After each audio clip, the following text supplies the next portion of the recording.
I grew up in a pretty standard family, just me and my folks, living in a small, cozy house at the edge of town. My dad worked the late shifts at the factory, and my mom was a cashier at the local grocery store. Money was tight, but we got by. I was their only kid, and they poured all their love into me, even though I wasn't the easiest child to care for. From a young age, I was always the sickly one, catching colds that seemed to linger for weeks and struggling with a bunch of allergies that kept me indoors more than out. I was thin, way too thin for my age, and my clothes? Well, let's just say fashion was the least of our concerns. School was a battlefield. I tried to blend into the background, but somehow, I always stood out, and not in a good way. My classmate, Sarah, she made sure of that. Sarah was everything I wasn't: popular, pretty, and always dressed like she was about to walk into a photo shoot. One day, trying to dodge the bullies, I was late to class. Slipping into my seat, I hoped for a quiet day. That hope vanished the moment Sarah noticed me. "Look who decided to show up," Sarah sneered, loud enough for the whole class to hear. "Thought you were too sick to come to school, or did you finally find something to wear that didn't come from a charity bin?" Her friends laughed, echoing her cruelty. I wanted to disappear, but there was nowhere to hide. I kept my eyes down, whispering, "Just leave me alone, Sarah." "What was that?" she mocked, stepping closer. "Can't hear you. Speak up." Before I could muster a response, Mr. Jenkins, our math teacher, entered the room, cutting off whatever Sarah had planned next. The rest of the day, I kept to myself, speaking only when spoken to, and even then, my words were barely above a whisper. At home, things were different. It was my safe haven. My parents, seeing my downcast eyes at dinner, exchanged worried glances. "Nellie, honey, you barely touched your food. Something happened at school today?" my mom asked, her voice full of concern. I shrugged, pushing my food around my plate. "It's nothing. Just tired, I guess." My dad, quiet until now, put down his fork. "You know, Nellie, you can talk to us. Whatever it is, we're here for you." I nodded, knowing they meant every word. But explaining the day's humiliation felt impossible. "Thanks, Dad. I'm just really tired. Think I'll head to bed early." Dragging my feet towards the school gates, I braced myself for another day of dodging glares and whispered insults. My backpack felt like it weighed a ton, loaded with textbooks and the heavy dread of facing Sarah and her clique. As I navigated the crowded hallways, trying my best to become invisible, I heard the all-too-familiar voice that made my stomach twist in knots. "Hey, ghost girl, try not to vanish before class starts," sneered Mark, one of Sarah's loyal sidekicks. His nickname for me, a jab at my pale complexion and tendency to keep to myself, echoed off the lockers, drawing snickers from nearby students. I quickened my pace, not daring to look up. "Just ignore him," I muttered to myself, but the words felt hollow. The day's first challenge was surviving homeroom. Mrs. Parker, ever oblivious, droned on about the importance of attendance just as I slipped into my seat at the back. I barely settled in when Sarah, draped in her latest fashionable outfit, sauntered in, her entourage in tow. "Nice of you to join us, Nellie. We were worried you got lost in your closet of hand-me-downs," Sarah quipped loudly, tossing her hair as she passed my desk. A chorus of laughter followed. I clenched my fists, feeling the heat rise to my cheeks. "Just leave me alone," I shot back quietly, more to my desk than to her. "What was that, Nellie?" "Speak up, we can't hear you," Sarah taunted, turning to face me with a smirk. I shook my head, choosing silence over a battle I couldn't win. The bell rang, a temporary reprieve, but the relief was short-lived. Each class transition felt like running a gauntlet, with Sarah and her crew lying in wait to hurl their next insult or snide comment. Lunchtime was no sanctuary either. I found a secluded spot under an old oak tree, a safe distance from the cafeteria's chaos and cruelty. As I nibbled on my sandwich, thoughts of just disappearing consumed me. "Hey, why you sitting all by yourself here?" a voice interrupted my solitude. I looked up to see Jake, a guy from my English class. He wasn't one of Sarah's crowd, but I was wary all the same. Just like the quiet, I replied, hoping he'd take the hint and leave me be. He shrugged, unfazed, and sat down beside me. Suit yourself. Sarah's being a real piece of work, huh? I was taken aback by his bluntness. You could say that, I admitted, surprised by my own candor. Listen, Nellie, you can't let her get to you. She's all talk, Jake said, his tone earnest. I wanted to believe him, to find the strength to stand up to Sarah, but the words felt like a distant dream. Easier said than done, I mumbled, my gaze fixed on the grass below. The bell, signaling the end of lunch, snapped me out of my reverie. Gathering my things, I offered Jake a small smile. Thanks for, sitting with me. No problem. See you around, Nellie, he said, heading back to the building. The rest of the day passed in a blur. With each class, I counted down the minutes until I could escape back to the safety of my home. But the day wasn't without its lessons. Jake's unexpected kindness was a glimmer of hope, a reminder that not everyone was against me. School had become a nightmare for me, one I couldn't wake up from. Every day was a repeat of the last, dodging insults, hiding from Sarah and her gang, and trying, unsuccessfully, to blend into the background. It wasn't long before the stress of it all started to take a real toll on me. I found myself feeling physically sick, my old ailments flaring up with a vengeance, alongside new ones. Headaches, stomach aches, you name it, I had it. I was a mess, inside and out.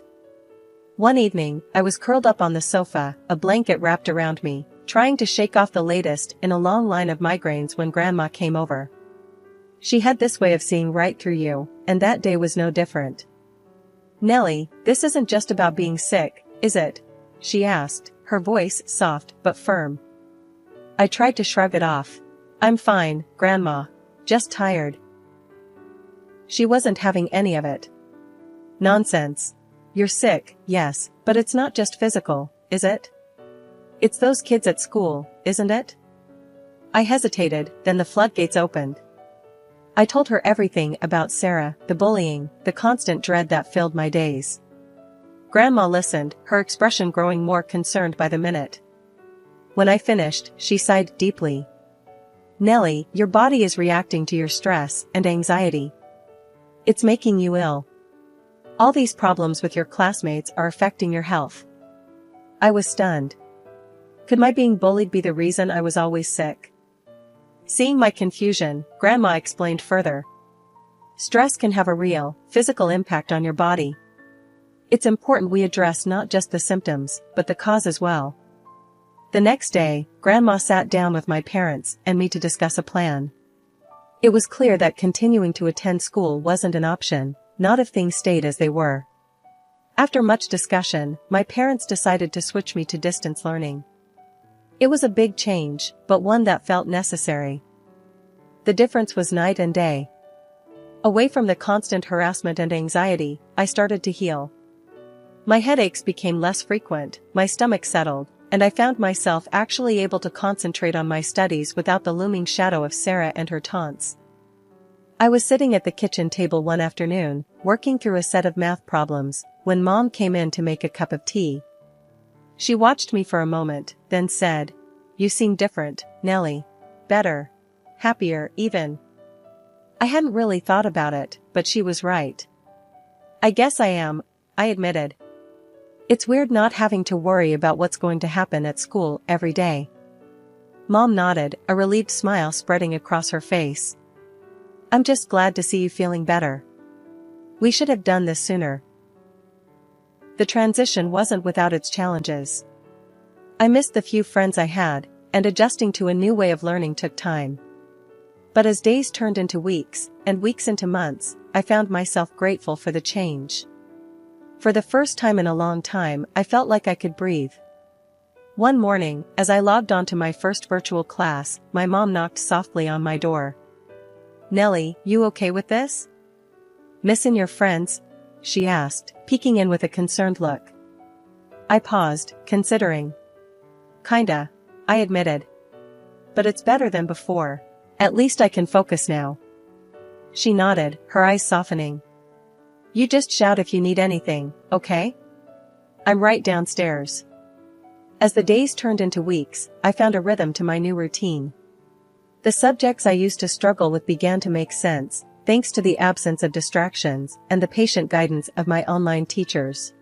One afternoon, after a particularly successful math session, my dad came home early and found me at my desk. Look at you, assing your classes without those bullies breathing down your neck, he said with a grin, ruffling my hair. I couldn't help but smile back. Feels weird, Dad. Good weird, though. Like, I can actually do this. That's 'cause you can, Nellie. Always could, he replied, pride evident in his voice. Yet, it wasn't all smooth sailing. The lack of social interaction began to weigh on me. I missed the face-to-face conversations, even the ones that weren't always kind. The silence of the house, once a sanctuary, started to feel more like a cage. I started to look for ways to fill the social void. I joined online study groups and even started a virtual book club with a few classmates I'd reconnected with. It wasn't the same as hanging out in person, but it helped. One evening, as I closed my laptop after a long study session, my grandma called. How's my favorite granddaughter? She asked, her voice warm and comforting. I'm your only granddaughter, Grandma, I teased, smiling at our ongoing joke. Details, she chuckled. How's the distance learning going? It's good, actually. I mean, I miss seeing people, but I'm doing better in school now, I shared, feeling a sense of achievement. That's my girl. You're stronger than you know, Nellie. Don't forget that, she said, her words lifting my spirits. Prom night was something I had dreaded for months. The very idea of attending filled me with anxiety. My parents, however, thought it would be good for me, a chance to close this chapter on a high note, as they put it. Despite my protests, I found myself nodding along to their encouragement. It's a once-in-a-lifetime thing, Nellie. You might regret not going, Mom said, her eyes hopeful. I couldn't bring myself to argue further, even though every fiber of my being screamed against it. So, there I was, in a simple dress that my mom and I had picked out, standing awkwardly at the back of the gym, trying my best to blend in with the walls. The gym was transformed, barely recognizable, with all the decorations and lights. Groups of my classmates, all dressed up, were laughing and dancing, enjoying the night. I couldn't help but feel like an outsider, watching the festivities from my lonely corner. As the evening dragged on, I decided to make a quiet exit. No one would notice I was gone anyway. But just as I was about to slip out, Sarah, in her stunning dress, blocked my path. Leaving so soon, Nellie? The party's just starting, she sneered, her voice dripping with malice.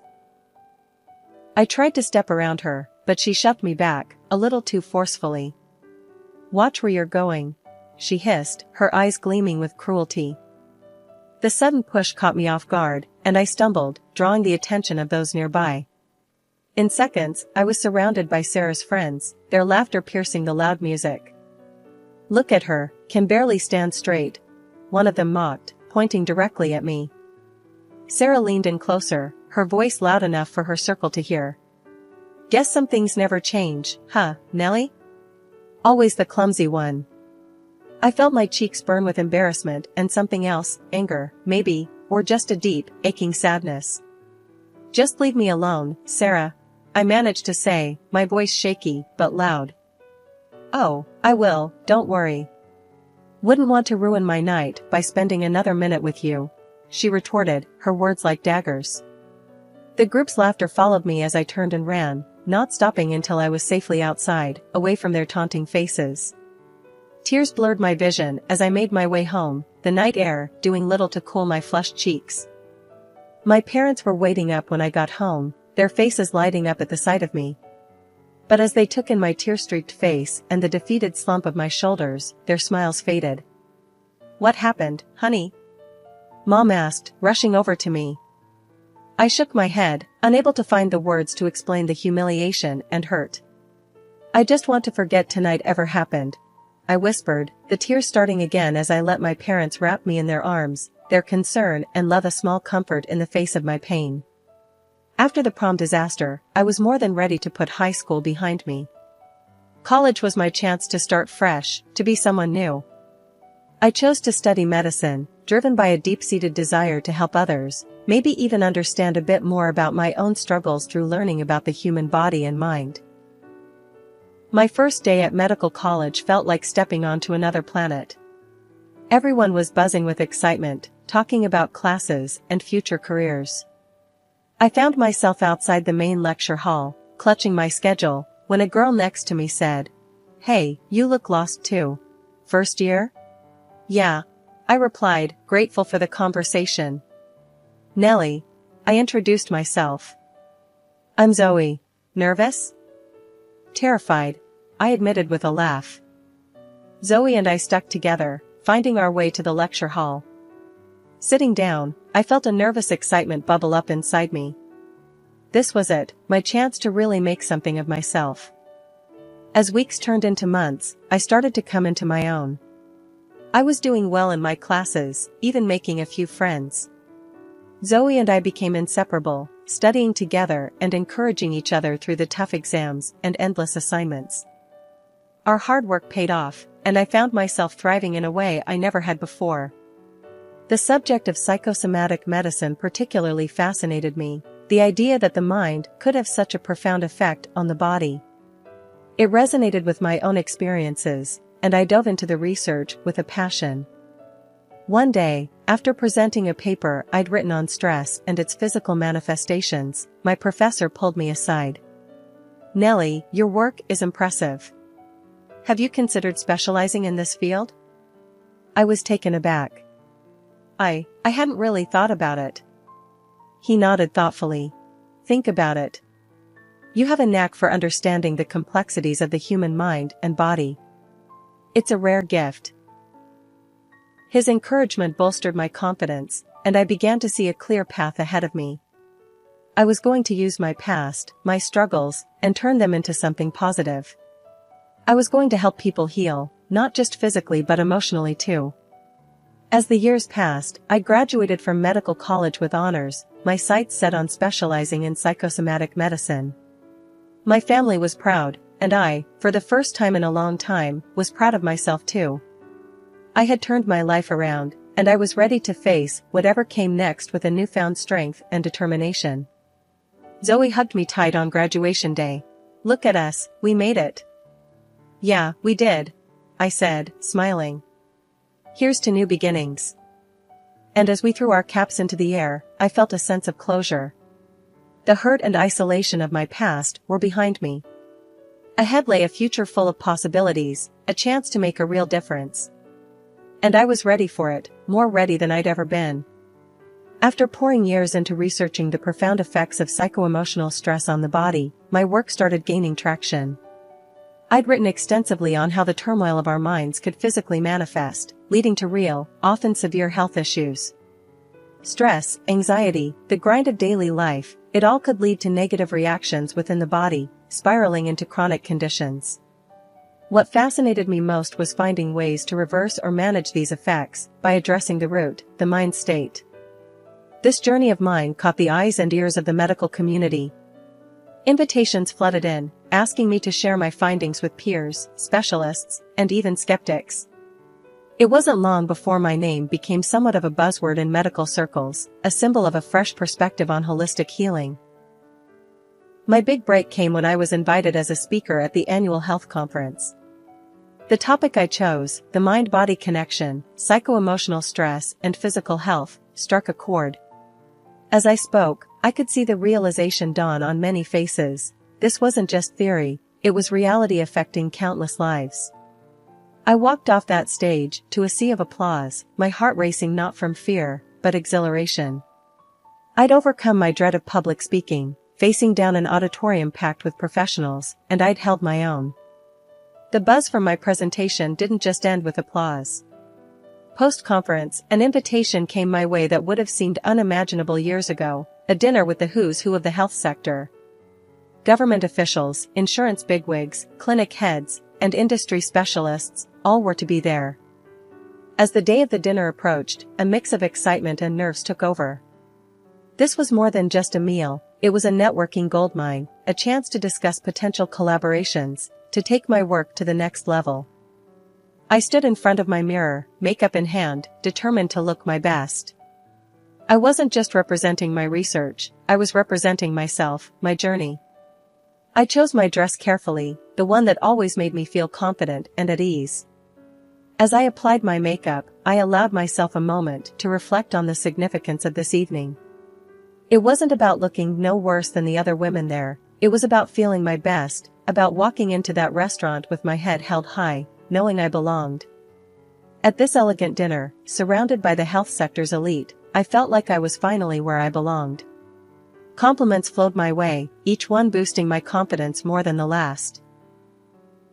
As the evening wound down, I decided it was time to head home, still riding the high of the night's successes.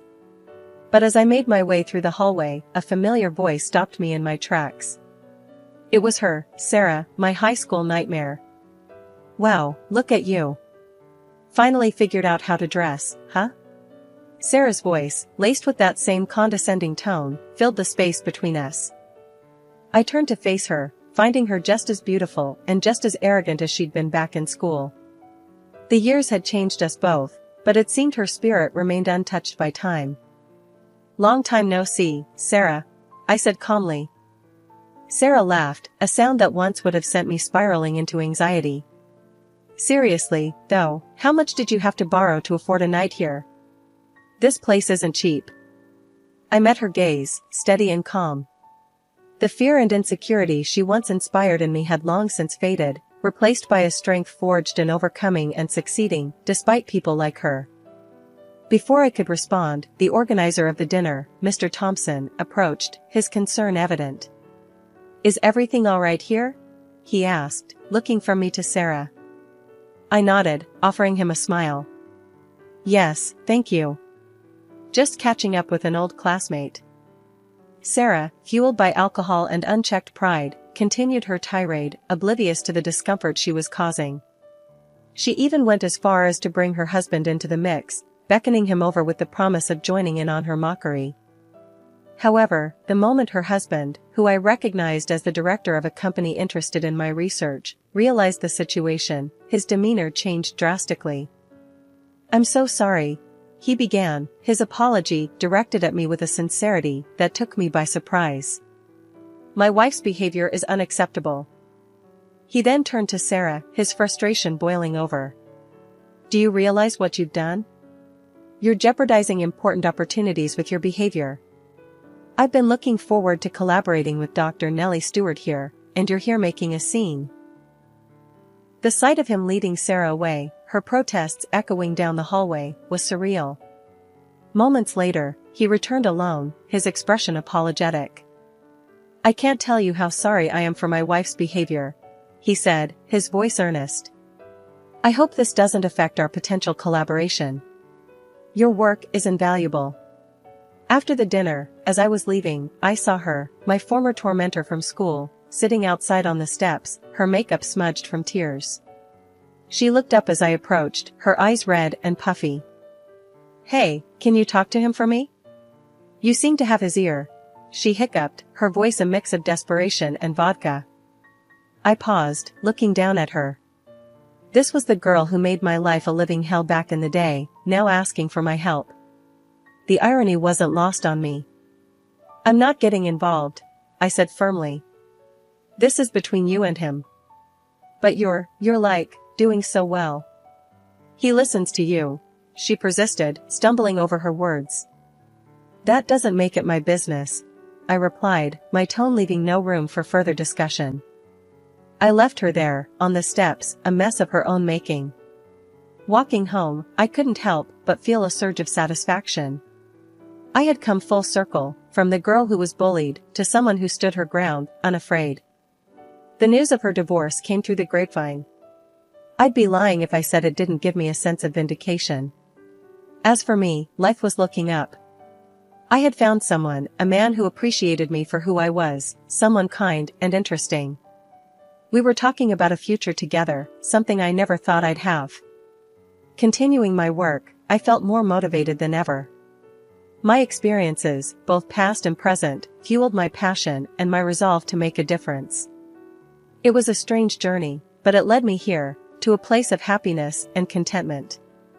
And for that, I was grateful.